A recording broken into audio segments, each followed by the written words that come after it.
A millennial opens a quiz that promises to reveal something important, not through science exactly, through coffee orders, childhood cartoons, favorite colors, the way they spend a rainy Sunday. They know on some level that this is ridiculous. The result was probably written broadly enough to fit almost anyone. You are deeply sensitive, but sometimes hide it behind humor is not exactly a rare human condition. And still, when the answer appears, some small part of them thinks, honestly, that does sound like me. Millennials have developed a particular fondness for personality tests, BuzzFeed quizzes, MBTI types, Enneagram numbers, Hogwarts houses, astrology memes, love languages, attachment styles, workplace assessments, dating app prompts, introvert extrovert culture, therapy adjacent labels that move through group chats like weather reports. Not all of these things are the same. Some are more serious, others are more playful. A few are useful. Plenty are extremely questionable. But culturally, they often do something similar. They sort the self. They take a messy inner life and turn it into a category, a type, a number, a pattern, a language. And for millennials, that has always had a strange appeal. From the outside, the explanation feels simple. Millennials were bored online. Quizzes were fun. There was something irresistible about learning which character they were, which city matched their personality, or which kind of bread described their emotional state. And there is some truth to that. A lot of personality test culture is entertainment. It is silly. It is social. It gives people something to post, compare, debate, and laugh about. But like most simple explanations, it only captures part of what is happening. Because millennials did not love personality tests only because they were bored. They loved them because identity itself had started to feel like something that needed decoding. And in a very fitting development, we made our own version of this too. If you want to take the "What type of millennial are you" quiz, the link is in the description.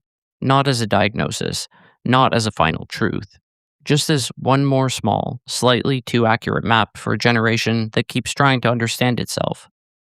Force 1. Identity became something to figure out. Millennials were told to be themselves.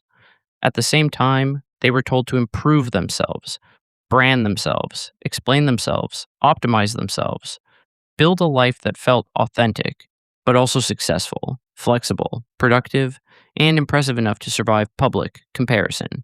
Meanwhile, many of the older identity scripts became less stable. One career path, one workplace identity, one religious framework, one predictable adulthood timeline, one default version of success. None of those disappeared completely, but they became less automatic, more optional, more contested, more fragile. That created a strange kind of freedom. Millennials had more room to define themselves. They also had more responsibility to explain what that self actually was. Personality tests entered that space perfectly. They offered identity containers. I'm an INFJ. I'm a type 4. I'm an introvert. I'm anxious, preoccupied. I'm a words of affirmation person. I'm a burned out, gifted kid. Some of these labels were serious, others were half jokes. A few were used with full sincerity at midnight and total irony by morning. But all of them helped turn experience into language. They made the self feel a little more organized, a little more legible, a little less like a pile of impulses, fears, habits, and contradictions floating around without a name. Force 2. The internet made the self searchable. This is also why personality tests fit so naturally into millennial internet culture. Millennials were one of the first generations to build versions of themselves online before online identity became fully professionalized.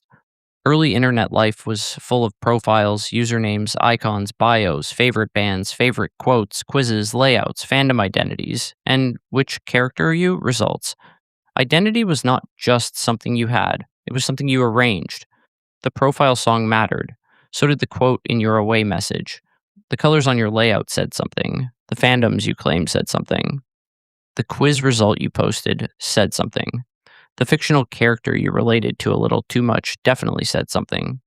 Personality tests fit into that world because they turn the self into something shareable, not just, this is who I am. But here's a little artifact that explains me. And that is a very millennial behavior. semi ironic digital objects used to communicate sincere identity. A quiz result could be a joke, but also a confession. A meme could be funny, but also weirdly accurate. A label could be exaggerated, but still point towards something real. The internet gave millennials endless ways to perform the self. Personality tests gave them scripts for what that self might mean. Force 3. Personality tests made confusion feel organized. This is probably the emotional center. Millennials often live with too many open questions. Which career actually fits? Whether to move? Whether to settle down? Whether they are behind? Whether they are burned out or lazy? Whether anxiety is a disorder or just a reasonable response to modern life? Whether a pattern is personality or a coping mechanism?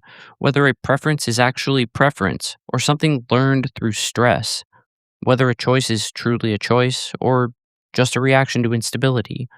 Personality tests offer temporary relief from that ambiguity. They say, there is a pattern here. This is not random. Other people are like this too. There's a name for the thing you keep noticing. Even when the category is imperfect, the feeling can be powerful because sometimes people do not need a test to explain everything. They need it to make something recognizable. That is the distinction. Accuracy and usefulness are not always the same thing. A personality test can be scientifically shaky, overly broad, even slightly absurd, and still give someone a word they needed. Not because the test reveals the entire truth, but because it catches part of a pattern the person already sensed but could not easily describe. The result is not always a diagnosis. Sometimes it is a mirror. Sometimes it is a costume. Sometimes it is a joke that feels a little too true. Force 4. Personality became something to manage. Personality tests were not only online entertainment. Millennials also encountered them through school, career counseling, job applications, corporate trainings, team building workshops, leadership programs, and productivity culture. The workplace started asking people not only what they could do, but what kind of person they were. Are you collaborative, creative, a leader, detail oriented, a self starter, a culture fit? The kind of person who can explain your strengths without sounding like you are reading from a motivational poster. This created a strange feedback loop. Millennials were encouraged to know themselves, label themselves, sell themselves, and improve themselves, all while navigating work that often felt unstable. So, personality frameworks became both comforting and strategic. They helped people explain themselves in professional language, but they also turned personality into another thing to optimize. The self became a project, not just something to understand, something to refine, something to position, something to make useful. And that is where the love of personality tests becomes more complicated. They can help people understand themselves. They can also train people to treat the self like a dashboard, something constantly measured, adjusted, updated, and explained. Force 5. Self analysis became a way of coping. Personality tests also prepared the ground for a broader culture of self interpretation. Not just types and quizzes, but attachment styles, boundaries, emotional patterns, relationship habits, burnout language, sensitivity language, and the constant question of why do I do this? This does not mean millennials are wrong to analyze themselves. Often, that analysis is useful. It can give people language for needs they were taught to ignore. Patterns in work, friendship, family, and relationships become easier to notice. Private confusion starts to feel less private. Personality tests are one of the softer, more playful versions of that larger shift. They give people permission to ask, what kind of environment brings out the worst in me? What kind of life actually fits me? What pattern am I repeating? Why do I react this way? Who am I when no one else is defining me? And that last question matters because for millennials, the question was not only who am I? It was how do I explain who I am to employers, to partners, to friends, to algorithms, to themselves. And this is where the honest part comes in. Personality tests can be limiting. They can flatten people. Complex human beings can become neat little boxes.